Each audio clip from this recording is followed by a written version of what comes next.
Shabbat Shalom, ladies and gentlemen. Welcome back. It is Rabbi Scott here, a.k.a. your teacher. And once again, we are a budding, beautiful little church right now, and I love my congregants, including, one of my top contributors and tithers, Mr. Franklin, right here. Actually, he's my number one tither right here.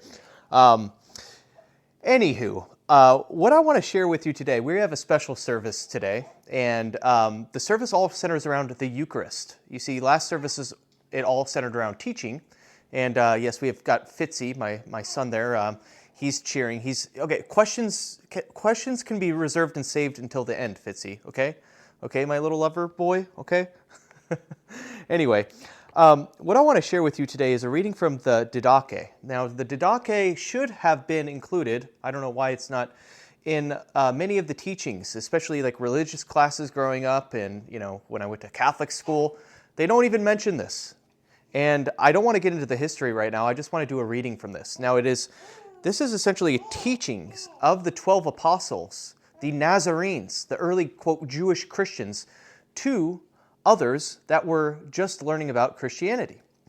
And this is very interesting. Now, I want to just read the first section to you, which is the two ways, okay? And now think about it. We are called Nazarene Way Church, and early on, the early Nazarenes called themselves people of the way, right, Fitzy? Yes, people of the way. We are the people of the way.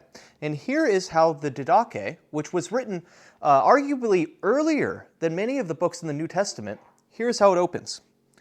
There are two ways, one of life and one of death, but a great difference between the two ways. The way of life, then, is this. First, you shall love God, who made you. Second, love your neighbor as yourself, and do not do to another what you would not want done to you. And of these sayings, the teaching is this. Bless those who curse you, and pray for your enemies, and fast for those who persecute you. Think about that. This goes on to say, for what reward is there for loving those who love you? That's easy, right?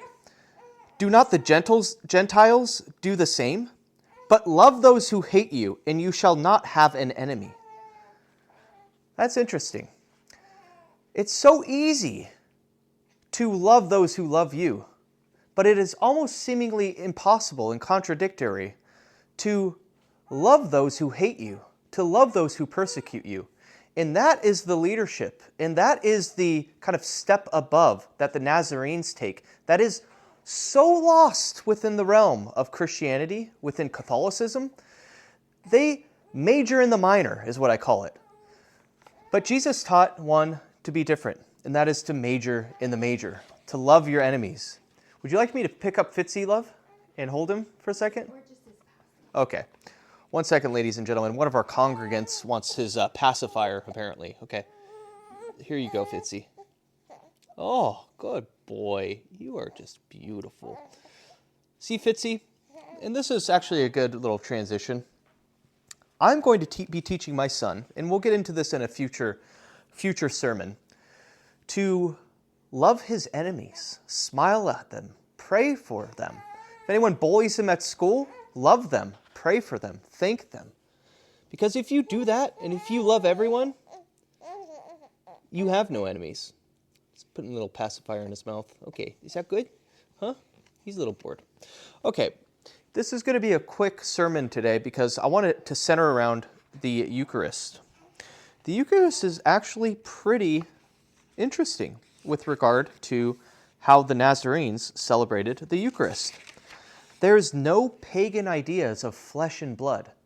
That was introduced by Pauline Hellenistic Roman ideas. And, all right, here you go, Fitzy.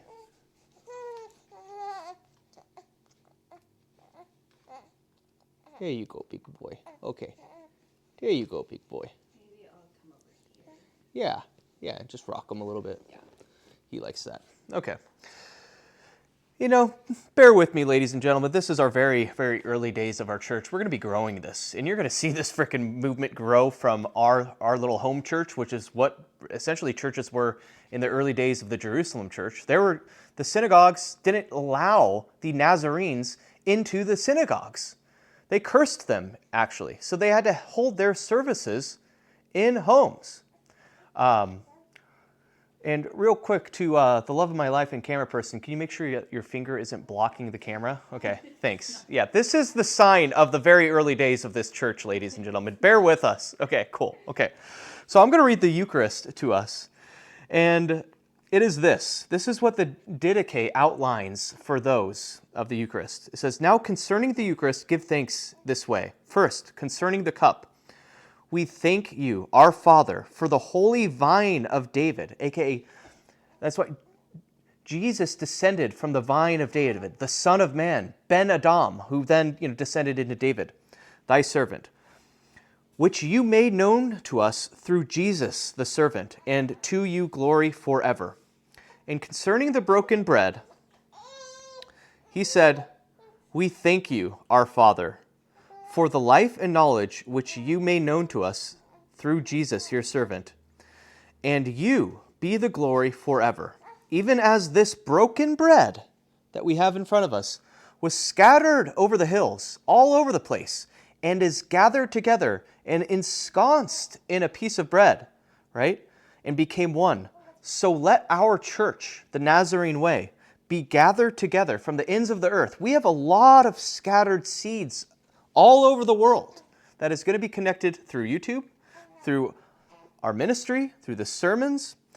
And let our church be gathered together from the ends of the earth into your kingdom.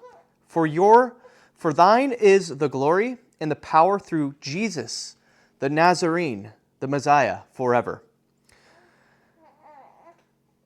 And that is it. So let the bread come together just like our church comes together, and let us drink and commemorate the wine.